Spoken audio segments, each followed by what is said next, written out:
নমস্কার বন্ধুরা, shout with Dipanjan চ্যানেলে আপনাদের সকলকে স্বাগত জানাই। আপনারা শুনছেন শ্রীমদর্শন। শ্রীমদর্শন 16টি খণ্ডে সম্পূর্ণ। ভগবান শ্রীরামকৃষ্ণদেবের অপার অনুগ্রহে এই গ্রন্থের প্রথম ভাগের প্রথম সংস্করণ 1366 বঙ্গাব্দে ও ইংরেজির 1960 খ্রিস্টাব্দে প্রকাশিত হইয়াছিল। তদবধি ভক্তগণের চাহিদাতেই একের পর এক সংস্করণ প্রকাশ করা সম্ভব হইতেছে।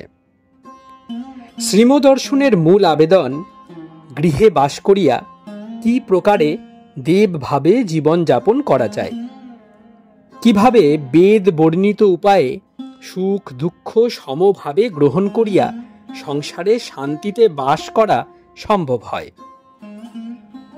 এই পুস্তকে আছে পরমহংসদেবের ও মায়ের কিছু নূতন কথা, আর স্বামীজি প্রমুখ অন্তরঙ্গ সন্তানদের কথা, আর আছে কথামৃতকার দ্বারা কথামৃতর ব্যাখ্যা এবং শ্রীরামকৃষ্ণ জীবনালোকে উপনিষদ, গীতা, ভাগবত, পুরাণ, বাইবেল আদি শাস্ত্রের আলোচনা।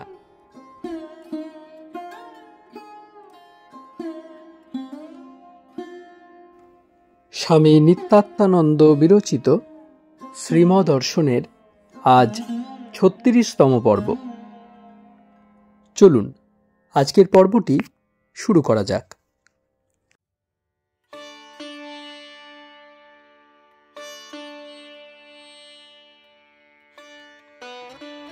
অষ্টম অধ্যায়, অর্থ থাকলে অর্ধ জীবনমুক্ত। গ্রীষ্মকাল, অপরাহ্ন 6:45। শ্রীম দোতলার ঘরে মেঝেতে বসিয়া আছেন। নিত্যকার ভক্তগণ অনেকেই আসিয়াছেন। বেলুর মঠ হইতে একজন সন্ন্যাসী ও নরেন ব্রহ্মচারী আসিয়াছেন। কুশল প্রশ্নাদির পর সন্ধ্যার আলো আসায় শ্রীম ধ্যান করিতে বসিলেন। অল্পক্ষণ পর শ্রীম মঠাগত সাধুদের সহিত আনন্দে কথা কহিতে লাগিলেন। তাহারা কতকগুলি প্রশ্ন করিতেছেন। সন্ন্যাসী শ্রীমর প্রতি: ঠাকুরের কোন কোন ফটো ঠিক ঠিক? শ্রীম: যেটি এখন সর্বত্র পূজিত হয়। শিব মন্দিরের সিঁড়িতে বসেছিলেন, গভীর সমাধিস্থ, তখন নেওয়া হয়। ভবনাথ ফটোগ্রাফার এনেছিলেন 1882-তে।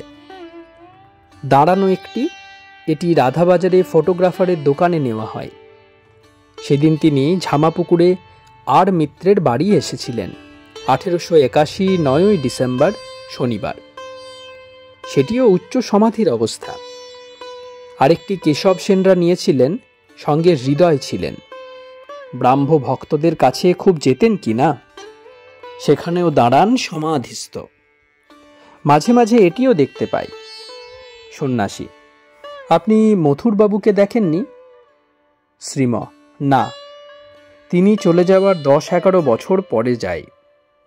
শম্ভু মল্লিককেও দেখিনি, নারায়ণ শাস্ত্রীকেও না। হৃদয় মুখুজ্জে মহাশয়কে দেখেছি। এমন অবস্থা হয়েছিল ঠাকুরের, ঈশ্বরের কথা বই আর কিছু ভালো লাগতো না। অন্য কথা শুনতে পারতেন না, জ্বালা হতো শুনলে। কেউ অন্য কথা বললে জোড়হাত করে বারণ করতেন, ঠিক যেন জল ছাড়া মাছের অবস্থা। মাছ ডাঙায় রাখলে কি করে? ছটফট করে। জলে ছাড়লে আবার প্রাণ আসে। তেমনি ঠাকুরের অবস্থা। প্রাণ যাই যাই হতো অন্য কথায়। ঈশ্বরের কথা হলে প্রাণ ফিরে আসত। পরবার কাপড়খানা বগলে যেন বালক। আহা, কতখানি ভালোবাসা হলে এই অবস্থা হয়। মা মা মুখে, কাপড় বগলে। কখনো সীতার কথায় নিজের অবস্থার ইঙ্গিত করতেন। বলতেন, রাম সীতার খবর জিজ্ঞাসা করলে হনুমান বললেন, দেহটা ভূমিতে পড়ে আছে আর যম আনাগোনা করছে। যম সূক্ষ্ম দেহ নেয়। মন, বুদ্ধি, চিত্ত, অহংকার সূক্ষ্ম দেহে থাকে। সেই মন রামের চিন্তায় মগ্ন। যম আর কি করে, তাই আনাগোনা করছে। ঠাকুরও মায়ের চিন্তায় নিমগ্ন। প্রায়ই বলতেন, মায়েরই বলছি, মা এসেছেন। একঘর লোকের সামনে আবার কথা কইতেন। সন্ন্যাসী: ঠাকুর সাধন ভজনের কথা আপনাদের কিরূপ বলতেন? শ্রীম: লাটু মহারাজ ঘুম থেকে দেরিতে উঠত, ঠাকুর তাই একদিন তিরস্কার করেছিলেন। তাতে লাটু কলকাতায় পালিয়ে গেল দেহ রাখবে না বলে। 4-5 দিন পর রাম দত্ত আবার ফিরিয়ে নিয়ে এলেন দক্ষিণেশ্বরে। ঠাকুরকে অনুযোগ করে বললেন, লাটু দেহত্যাগ করতে গিয়েছিল। ঠাকুর বালকের ন্যায় উত্তর করলেন, আমি তো এমন কিছু বলিনি, বলেছিলাম বেলায় ওঠো কেন। শরীর খারাপ থাকে হাত মুখ ধুয়ে ঈশ্বরের নাম করে আবার শুয়ে থাকো। লাটু থাকবে কি না রামবাবু জিজ্ঞাসা করায় ঠাকুর বললেন, ইচ্ছা হয় থাকতে পারে। এরপরই নিজ হাতে সকলকে প্রসাদ দিলেন, লাটুকেও দিলেন। এমনভাবে শেখাতেন স্ট্রিক্ট হয়ে। একজন সন্ধ্যার সময় ধ্যান জপ করত না। একদিন সন্ধ্যার সময় কাছে বসিয়ে তিরস্কার করে বললেন, সকাল সন্ধ্যায় সব কাজ ছেড়ে ধ্যান জপ করতে হয়, এখন হৈ হৈ করে ঘুরছ, শেষে কি পরের ঘরের বৌঝি টেনে বের করবে? এমনভাবে ডিসিপ্লিন শিক্ষা দিতেন। একজন ভক্ত একবার রাত্রিতে কলকাতায় গেলেন। পরদিন ভক্তটি এলে কি করে রাত্রে যাওয়া হয়েছিল জিজ্ঞাসা করলেন। ভক্ত বললেন, এখান থেকে বের হয়ে বড় ফটক যেই পার হয়েছি একটি গাড়ি পাওয়া গেল, 6 পয়সার শেয়ারে একেবারে বিডেন স্কোয়ার। তা হবে না, আপনাকে দর্শন করে গেছি। যেই এ কথা বলা অমনি তিরস্কার করতে লাগলেন। বললেন, ও কি কথা তোমার? ঈশ্বর কি লাউ কুমড়ো ফল দেন? তিনি অমৃত ফল দেন, ইটার্নাল লাইফ, অমৃতত্বম। তার কাছে লাউ কুমড়ো চাওয়া কিনা কামিনী কাঞ্চন চাওয়া। গিরিশ ঘোষের চাকরের অসুখ, তাকে ঠাকুরের চরণামৃত খাওয়ানো হলো। ভালো হয়ে যাওয়ার পর একদিন ঠাকুরকে ওই কথা বলে বললেন, ভালো হবে না, আপনার প্রসাদ খেয়েছে যে। সঙ্গে সঙ্গেই উত্তর, ও কি হীন বুদ্ধির কথা তোমার? ঈশ্বরের কাছে লাউ কুমড়ো ফল চাইতে হয়, তার কাছে অমৃতত্ব লাভ হয়। রোগ আরাম করা, তার জন্য তিনি ডাক্তার কভারেজ করে দিয়েছেন, ওষুধ করে রেখেছেন। আহা, কি আইডিয়াল! শুধু ঈশ্বর, আর কিছুই চায় না। কোথায় পাবে এই আইডিয়াল? পশ্চিমে সাধুরা সিদ্ধাই দেখায়, হয়তো দেয়াল থেকে প্যাঁড়া বের করলে, হেঁটে গঙ্গা পার হয়ে গেলে, একটু ছাই দিয়ে রোগ সারিয়ে দিলে, এসব অনেকে করে। ঠাকুর এসব আন্তরিক ঘৃণা করতেন। একবার হৃদয় মুখুজ্জে বলেছিলেন কিছু শক্তি চাইতে। ঠাকুরের বালকের স্বভাব, তাই চাইলেন মায়ের কাছে। পরে ভক্তদের বলতেন, মা আমায় দেখিয়ে দিলেন ও সব বেশ্যার গু। দেখালেন ধামা পোঁত বেশ্যারা পরপর করে হাগছে। তখন হৃদয়কে বকতে আরম্ভ করলুম, কেন আমাকে শক্তি চাইতে শিখিয়েছিলে? সিদ্ধায় শক্তিকে বেশ্যার গু অর্থাৎ অকিঞ্চিৎকর পদার্থ, তুচ্ছ জিনিস, কে বলতে পারে এ কথা তিনি ছাড়া? নাম যশের কথাই বলতেন ঝাঁটামারি লোকমান্যে। রাধাকান্তের ঘরে গয়না চুরি হলো। মধুরবাবু ঠাকুরকে সঙ্গে নিয়ে মন্দিরে গেলেন আর বলছেন, কি ঠাকুর, নিজের গয়না রাখতে পারলে না?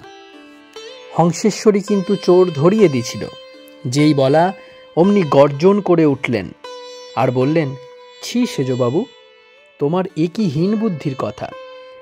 স্বয়ং লক্ষ্মী যার পদ সেবা করছেন, তাঁর কি না এসবের অভাব? তোমার কাছে সোনার গয়না, ঈশ্বরের কাছে মাটির ডেলা বই তো নয়। তার বয়ে গেছে তোমারে কয়খানা গয়না রইল কি গেল দেখতে। তুমি এগুলিকে বড় দেখছ, তার কাছে তুচ্ছ, অতি তুচ্ছ। কে পারে এ কথা বলতে ঠাকুর ছাড়া? কি অবস্থায় গেছে, টাকা কড়ি ছুঁতে পারতেন না। শুধু ছোঁয়া নয়, গ্রহণ করতেও পারতেন না। সঞ্চয় করা দূরের কথা। বরানগরে মহেন্দ্র কবরেজ 5টা টাকা দিয়ে গেছিল রামলালের হাতে ঠাকুরের সেবার জন্য। শুনে ভাবলেন, দুধের দরুন দেনা আছে, দেওয়া যাবে। তার 2 ঘন্টা পর রামলাল রামলাল করে তাকে ঘুম থেকে ওঠালেন। জিজ্ঞাসা করলেন, টাকা কাকে দিয়েছে? তোর খুড়িটুড়িকে কি? রামলাল বললেন, না, আপনাকে। তখন বললেন, না, এই টাকা রাখা যাবে না, যা ফিরিয়ে দিয়ে আয় শীঘ্র। রাত তখন 12টা। অনেক বুঝিয়ে সুঝিয়ে তখনকার মতো ক্ষান্ত করলেন। পরের দিন সকালে গিয়ে টাকা ফেরত দিয়ে এলেন। ভক্তদের পরে বলেছিলেন, টাকা রাখায় বিল্লিতে যেন আমায় আঁচড়াচ্ছিল, ঘুমুতে পারিনি, এমন অবস্থা। ডাক্তার ভগবান রুদ্র এমডি পাস একবার এসেছেন। তাকে বললেন, দেখো দেখি আমার এ কি হলো, টাকা কড়ি ছুঁতে পারি না। এই বলে হাতটা বাড়িয়ে দিলেন আর বললেন, তুমি একটা টাকা রেখে দেখো হাতের উপর। যেই টাকা রাখা অমনি নিঃশ্বাস বন্ধ হয়ে গেল আর হাত আড়ষ্ট হয়ে গেল। দেখে তো ডাক্তার অবাক, তাদের সায়েন্সে এসব কথা নাই কিনা। শ্রীম ভক্তদের প্রতি সর্বদা বলতেন, নির্জনে গোপনে কেঁদে কেঁদে প্রার্থনা করতে হয়। যত কম লোক জানে ততই ভালো।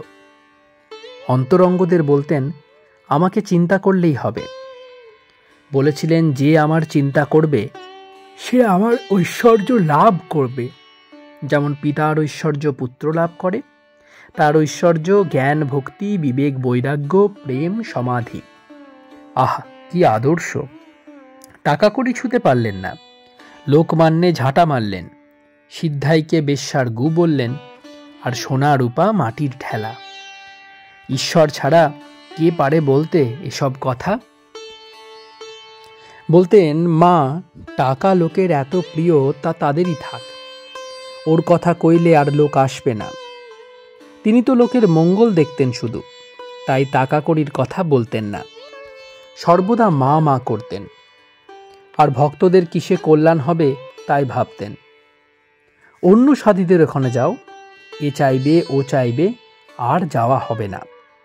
এখানে এসব কিছুই নাই। বলতেন, এখানে প্যালা নাই, কিসে ভক্তদের অবসর হয় আর কর্মত্যাগ হয় সেই চেষ্টা দেখতেন। সন্ন্যাসী। আচ্ছা, দক্ষিণেশ্বরে পঞ্চবটির ধ্যান ঘরে যে শিব মূর্তি আছে, উহা কি ঠাকুরের প্রতিষ্ঠিত? কেউ কেউ এরূপ বলে। শ্রীম: না, ওখানেও সব কিছুই ছিল না। কয়েকদিন হয়ে গেছে ঠাকুর চলে গেছেন, এর ভিতরই শুনতে পাই নানান রকম সব হয়ে গেছে। তার সম্বন্ধে নানান কথা বলে। ওখানে এই ঘরই ছিল না, পরে হয়েছে। তার সময়ে শুধু একটা মাটির ঘর মাত্র ছিল। 2. শ্রীম সাধুদের প্রতি। একবার বিশপ অফ নরফক টাইম পত্রে একখানা চিঠি লিখেছিলেন। খ্রিশ্চিয়ান ধর্মের বর্তমান অবস্থা আলোচনা করে তাতে বলেছিলেন, যীশুখ্রিস্টের ধর্ম কি আর এখন কেউ পালন করে মিশনারিরা? এরা আছে এখন কেবল চাঁদা তোলা, চার্চ করা এসব নিয়ে। কিন্তু যিশুর আদর্শে তার শিষ্যগণ সন্ন্যাস নিয়েছিলেন। আর এখন কি করছে মিশনারিরা? টাকা কড়ি, বাড়িঘর, চাঁদা এসব নিয়ে ব্যস্ত। আবার শেষে লিখেছেন, আমার এ কথায় হয়তো অনেকে রাগ করতে পারেন, কিন্তু কি করব, সত্য যা তাই বললাম। যিশুর কখনো এ আদর্শ ছিল না। আগে ভগবান দর্শন, না চাঁদা তোলা, চার্চ করা এসব কাজ করব। তাতে হলো কি? টাকা তুলে তা দিয়ে বড় বড় বাড়ি হলো, এতে নিজেদের সুবিধা হলো, দুখানা ঘর পাওয়া গেল, চাকর গাড়ি সব হলো, নিজের সুখ খুব হলো। কিন্তু আসল কাজের কি হলো? ভগবান লাভের?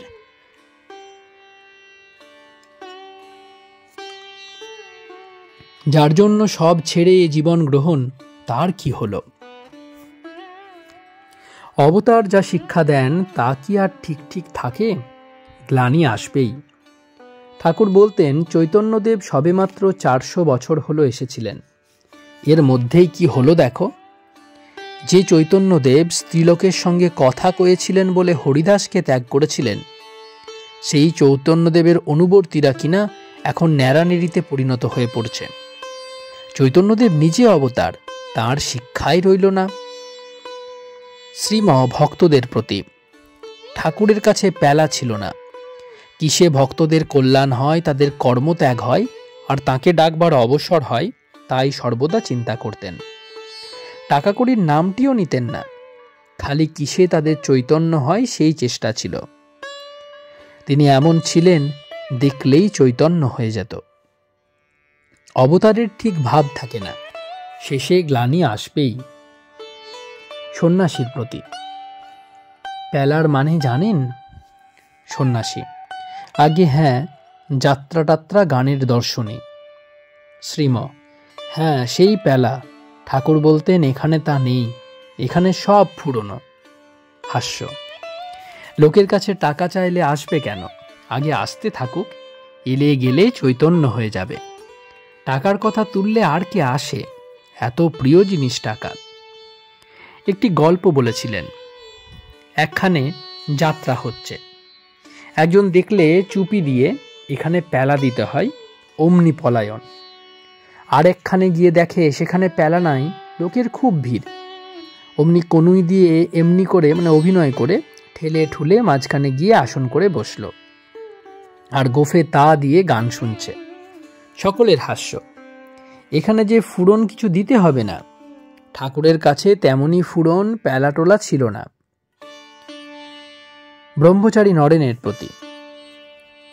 কি বলেন, আপনাদের দেশে আছে এসব? এদিকে আছে। ব্রহ্মচারী: আগে হ্যাঁ, সর্বত্রই আছে এ প্রথা। সন্ন্যাসী: এত সব করে দেখিয়ে গেলেন, তবুও লোকের চৈতন্য হয় কই? শ্রীম: কঠ উপনিষদে আছে শ্রেয় আর প্রেয়। প্রেয় হলো এই সংসার, সুখ সুবিধা। শ্রেয় হলো ঈশ্বর। ঈশ্বর কয়জন চাই, সুখ সুবিধাই খোঁজে লোক। আহা, তার কথা কি বলবো, কি সব অবস্থা হতো। সর্বদা সমাধিস্থ, নানা রকমের সমাধি, যেন সমাধির প্রদর্শনী। চক্ষু স্থির, পলক শূন্য, মুখমণ্ডল জ্যোতির্ময়। মন কোন রাজ্যে বিচরণ করছে। চক্ষু কখনো নির্মিলিত, কখনো অর্ধনিমিলিত, কখনো চেয়ে আছে নানা অবস্থা। সন্ন্যাসী: একজন বলেছিল মায়ের মৃন্ময় মূর্তি। ঠাকুর বললেন চিন্ময়, মৃন্ময় নয়। শ্রীম: হ্যাঁ, তিনি দেখেছিলেন মায়ের চিন্ময় মূর্তি। মেজের মার্বেল, চৌকাঠ, দরজা, বেদি সব চিন্ময় দেখেছিলেন একদিন। সে প্রথম। পরে সর্বদাই মাকে চিন্ময় রূপে দেখতেন। প্রথম দর্শনে একটা বিড়াল ছিল, ঘরে তাকেও চিন্ময় রূপে দর্শন করেছিলেন, আর ভোগের লুচি খাওয়াতে লাগলেন। এও মার একটি রূপ। তাই টাকা কড়ি চেয়ে নেওয়া দূরের কথা, কেউ যদি দিতে চাইতো, বলতেন না, এ দিয়ে বরং পরিবারের বন্দোবস্ত করে নিশ্চিন্ত মনে তার নাম করো। বলতেন সর্বদা টাকার চিন্তা থাকলে অবসর হবে কখন। তাই কখনো কখনো বলতেন, যাদের অর্থ আছে তারা অর্ধ জীবন মুক্ত, ইচ্ছা করলে নিশ্চিন্ত মনে ঈশ্বরের নাম করতে পারে। কারো উপর কোনো বোঝা যাতে না পড়ে, সর্বদা সেই লক্ষ্য রাখতেন। গৃহীদের জন্য তার ভাবনা ছিল বেশি। যারা বিয়ে করে কর্মে আবদ্ধ হয়ে গেছে, এদের অবসর কি করে হতে পারে তার নাম করবার সর্বদাই সেই ভাবনা। শম্ভু মল্লিককে বলেছিলেন, ঈশ্বর তোমার সামনে এলে তুমি কি কতকগুলি হাসপাতাল ডিসপেন্সারি চাইবে না অমৃতত্ব চাইবে? আগে ঈশ্বর, কি এইসব কর্ম? ঈশ্বর কি আর কতকগুলি এরূপ কর্মে তুষ্ট? তিনি জ্ঞান ভক্তি চান। কিসে ঈশ্বর লাভ করতে পারে তার চিন্তা করতে পারে, নির্জনে গোপনে কেঁদে কেঁদে ডাকতে পারে, তার চেষ্টা দেখতেন ঠাকুর। শুধু মন্দির চার্চে তিনি সন্তুষ্ট নন, তার শ্রেষ্ঠ মন্দির ভক্তের হৃদয়। সাধুরা এইবার বিদায় লইতেছেন, মঠে যাইবেন। মিষ্টিমুখ করাইয়া একজন ভক্ত সদর ফটক পর্যন্ত হ্যারিকেনের আলোতে পৌঁছাইয়া দিলেন। এখন রাত্রি 8:15। 3 শ্রীম ভক্তদের প্রতি। মহাপুরুষরা সাধন করেন দীর্ঘকাল ধরে, তবুও দেখা দেন না। এর মানে কি? এর মানে এতে লোকশিক্ষা হবে, লোক এদের দেখে তপস্যাদি করবে। ভক্তদের জন্য ঠাকুরের কি ভাবনা! সেবা জানে না ভক্তেরা, পাছে অপরাধ হয় তাই মার নিকট প্রার্থনা করছেন, মা এদের দোষ কি, এত সব কাজ ওদের তাই আসতে পারে না। মা পাছে রাগ করেন তাই বললেন এই কথা। হাত ভেঙে গেল একবার, তারের বেড়া ছিল তাতে লেগে পড়ে গিয়ে। মাকে বলছেন তার তো যাবার কথা নয় অতটা, তার দোষ কি মা? রাখাল গাড়ু নিয়ে পঞ্চবটি পর্যন্ত যেতেন। বেড়া ছিল পঞ্চবটি আর ঝাউতলার মাঝখানে। ঠাকুর ঝাউতলায় বাজছে যেতেন। আহা, কি করে রক্ষা করছেন! একবার মণিকে নিয়ে পঞ্চবটিতে গেছেন। পুরানো বটতলায় যেখানে ডালটি ভেঙে পড়েছে সেখানে প্রণাম করালেন। বললেন, এখানে কত ঈশ্বরীয় দর্শন হয়েছে, প্রণাম করো, যেন মা। একবার একজন ভক্তকে একটা জামা আনতে বলেছিলেন, 3টে নিয়ে এলো, একটা রেখে বাকিগুলি ফেরত দিলেন। ভক্তের মনে পাছে কষ্ট হয় তাই কেমন করে বোঝাচ্ছেন। বললেন, হ্যাঁ গা, কটার কথা বলেছিলাম? ভক্ত বললেন, একটা। তখন তিনি বললেন, বরং এটা তোমার কাছে রেখে দাও, দরকার হলে নেব। একটু পরে আবার বললেন, ওটাও নিয়ে যাও, তোমার কাছে রইল, তুমি তো আর পর নও। দেখুন কি কথা! তখন তার পূর্ণ সন্ন্যাস, সঞ্চয় করতে পারেন না। ভক্তকে বললেন, দেখো, আমার মনে কষ্ট হয় এমন কিছু তোমাদের করতে নেই। তার মনে কষ্ট হলে ভক্তদের অকল্যাণ হবে, তাই এ সাবধান। একজনকে একটা শতরঞ্জি আনতে বললেন। জানেন, ভক্ত অপরকে দিয়ে কিনিয়ে আনবে, তাই বলে দিলেন নিজে গিয়ে কিনে আনবে। কেন বলে দিলেন এই কথা? না, এই একটি দাগ তার মনে পড়ে থাকবে, সারা জীবন ভাবতে পারবে তার কথা, আমি একটি শতরঞ্জি দিয়েছিলাম তাকে। সহাস্যে শতরঞ্জি কিনতে গিয়ে মহা বিভ্রাট। চাঁদনি চকে দোকান, একখানে জিজ্ঞাসা করছে দাম কত। শতরঞ্জি দেখছে। পাশের দোকান থেকে একজন বুঝি বললে, ওটা ভালো না, দাম বেশি। অমনি দুজনে ঝগড়া লেগে গেল। সেই ফাঁকে ভক্তটি পলায়ন করল, পরে অন্য দোকান থেকে আনলো। আরেকবার একজন ভক্তকে বললেন কয়টা কলাই করা বাটি আনতে। একজন বললেন, অমুককে যে বলা হয়েছে এর জন্য। ঠাকুর বললেন, হলোই বা, আনুক না। তিনি কি নিজের দরকারের জন্য বললেন এ কথা? ভক্তদের কল্যাণের জন্য সেবা নিলেন। 2 সেট বাটির কি দরকার তার? একজনের একটু ভোগ ছিল, বাড়ি পাঠিয়ে দিলেন তাকে। একটি ছেলেও হয়েছিল, 10 বছরের হয়ে মারা গেল। বাড়ি পাঠালেন বটে, কিন্তু এদিকে কল টিপছেন। রাত দুপুরে জগন্মাতার কাছে কেঁদে কেঁদে প্রার্থনা করছেন, মা ওকে ডুবিও না। লাগাম নিজের হাতে এদিক থেকে টানছেন। শ্রীম বড় জিতেনের প্রতি। ঠাকুরের ভক্তদের মধ্যে এমনও আছে শোনা যায়, কেউ কেউ সন্তান 2-1টি হয়ে যাওয়ার পর ভাই বোনের মতো আছে, এক বিছানায় শোবে না। ঠাকুর মাকে এনে এক বিছানায় 8 মাস রাখলেন। কেন? ভক্তদের শিক্ষার জন্য। এক বিছানায় শয়ন, অথচ দেহ সম্পর্ক নাই। রমণীর সঙ্গে থেকে না করে রমণ। তবে তো ভক্তেরা সাহস পাবে, উৎসাহ হবে ভাই বোনের মতো থাকতে। শুনছেন শুক্লাল বাবু, এমনও কেউ কেউ আছে শোনা যায়। মন খারাপ হয় সব সময় ওই সব কথা চিন্তা করলে, ঠাকুরের আচরণ মনে করলে সাহস পাবে। এই জন্য তাঁর এসব আচরণ। তার বিয়েই হলো লোক শিক্ষার জন্য। বিয়ে করে কি করে থাকতে হয় তা নিজে করে দেখালেন। মাঝে মাঝে বলতেন, তাড়াতাড়ি সেরে নাও, কখন হয়ে যায় ঠিক নেই। আর বলতেন, একটু দূরে নির্জনে চলে যেতে হয় মাঝে মাঝে, লোক নড়তে চায় না। আগে 50 হলে কাশি চলে যেত, এখন আর ততটা দেখা যায় না। কত কান্নাকাটি, গেলে চলে কি করে এইসব। কেন আগে করতো কি করে? এই ভেবে করতে হয়, আজ আমি মরে গেলে চলবে কি করে ওদের? সারা জীবন খাটতে হবে সংসারের জন্য। তাড়াতাড়ি বন্দোবস্ত করে সরে পড়া, আর বসে বসে তার নাম করা। 4, এবার কথামৃত পাঠ হইতেছে। শুক্লাল, ডাক্তার, বড়জিতেন, রাখাল, সুখেন্দু, সুরপতি, বিরিঞ্চি, ব্রহ্মচারী রমেশ প্রভৃতি রহিয়াছেন। শ্রীম মণির গুরুগৃহে বাস বাহির করিয়া দিলেন। জগবন্ধু পাঠ করিতেছেন।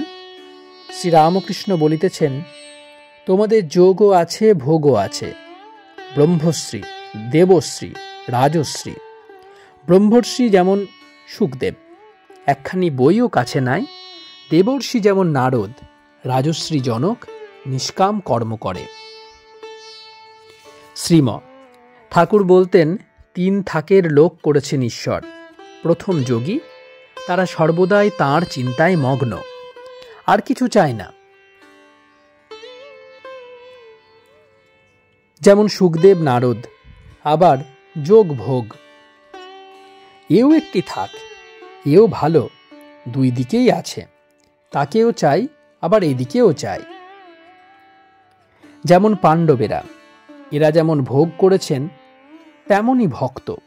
ঈশ্বর এদের সঙ্গে সঙ্গে। আর শুধু ভোগ, এও একটি থাক আছে, এরা খালি ভোগ নিয়ে ব্যস্ত। এদের দ্বারা এই ক্রিয়েশন রক্ষা করছেন। নাক সিটকাবার উপায় নাই, কাউকে ঘৃণা করা চলবে না। তিনি ভ্রান্তি রূপে এদের ভিতর থেকে এসব করাচ্ছেন। তার মায়াতেই এসব ভাগ ভাগ হয়েছে। সকলেরই দরকার। পাঠ চলিতেছে। ঠাকুর সুরেন্দ্রকে জিজ্ঞাসা করিলেন, স্মরণ মনন তো আছে? শ্রীম আহা, দেখুন কেমন সোজা করে দিয়েছেন। স্মরণ মনন থাকলেই হলো, কত নেমেছেন। পাঠক পড়িতেছেন, শ্রীরামকৃষ্ণ বলিতেছেন, একটু সাধন করা দরকার। গুরুই সব করেন, তবে শেষটা একটু সাধন করিয়ে নেন। শ্রীম তিনি বলতেন, সাধন করে কেউ কেউ সিদ্ধ হয়েছে। সঙ্গীত সাধন করে সিদ্ধ রামপ্রসাদ। ভক্তদের বলেছিলেন, নির্জনে কেঁদে কেঁদে গান গাইলে তিনি দেখা দেন। ডাক্তার বক্সী, সাধন দ্বারা হয়? শ্রীম নিশ্চয়ই হয়, তা না হলে কেন গীতায় বলেছেন এই কথা? অনেক জন্ম সংসিদ্ধস্তত ইয়াতি পরাং গতিম। তবে এক জন্মে নাও হতে পারে, কয়েক জন্ম পরে হতে পারে। মহাপুরুষদেরও সাধন করতে হয় লোক শিক্ষার জন্য। ঠাকুর বেশ একটি গল্প বলেছিলেন। একজন সব সাধনা করবে, সবের উপর আসন করে বসেছে। আরেকজন বাগান বেড়াতে এসে লুকিয়ে সব দেখছে। এমন সময় একটা বাঘ এসে উপস্থিত। সবের উপর বসা যে ছিল তাকে ছোঁ মেরে নিয়ে গেল। যে লুকিয়েছিল সে তখন এসে সবের উপর বসে মায়ের নাম জপ করতে লাগল। দেবী সম্মুখে উপস্থিত হয়ে বললেন, বর নাও।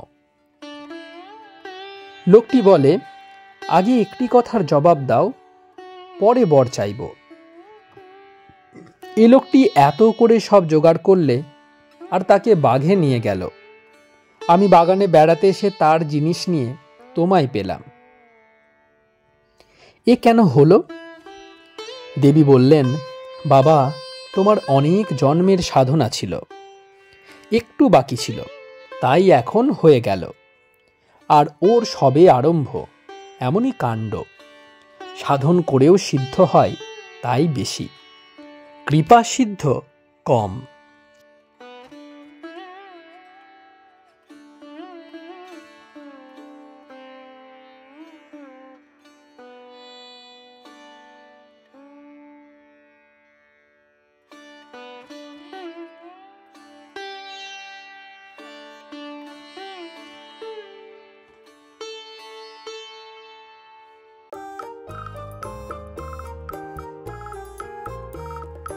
আপনারা শুনছিলেন স্বামী নিত্যাত্মানন্দ বিরচিত শ্রীমদর্শন। আজ 36তম পর্বটি আপনাদের কাছে পরিবেশন করলাম। আমাদের ভিডিওগুলি কেমন লাগছে আমাদের জানান। কোনো সাজেশন থাকলে তাও অবশ্যই জানাবেন। আপনার পরিবার পরিজন ও বন্ধু বান্ধবদের মধ্যে আমাদের ভিডিওগুলি শেয়ার করে দেবেন। ভিডিওগুলি লাইক করবেন, শাউট উইথ দীপাঞ্জন চ্যানেলটি সাবস্ক্রাইব করবেন এবং প্রতিনিয়ত আপডেট পাওয়ার জন্য বেল আইকনটি অবশ্যই প্রেস করে দেবেন। অনেক অনেক ধন্যবাদ। নমস্কার। জয় ঠাকুর, জয় মা, জয় স্বামীজি।